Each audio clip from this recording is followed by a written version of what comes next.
দিনাজপুর থেকে আসতেছে রংপুরের দিক যাচ্ছে, আর ওই ট্রাক যাচ্ছে দিনাজপুরের দিক। তো সম্পূর্ণ দোষ কিন্তু এই গাড়িওয়ালার এই বাসের, হ্যাঁ বাসের দোষ। কিন্তু বাসে তো যাত্রী মারা গেছে, এখন কি কয়জন মারা গেল সঠিক বলতে পারছি না, কিন্তু একজন এখানে সঙ্গে সঙ্গে মারা গেছে এই পর্যন্ত।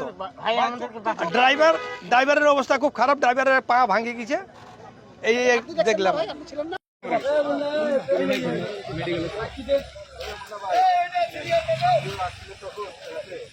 তাহলে ভাইয়ের কাছে একটা বক্তব্য নেওয়া হতো আবার লোকজন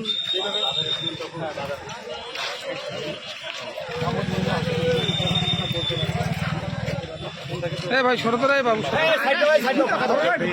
না ঢুকলে তো হবে না।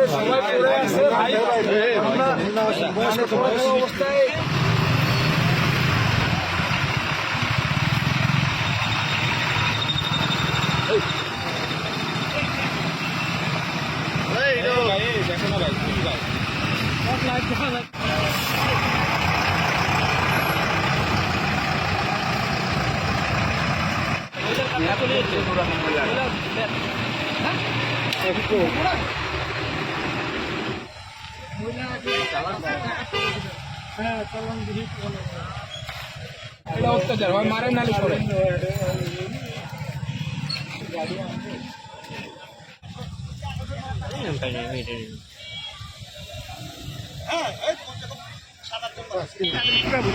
লাইট লাগে না।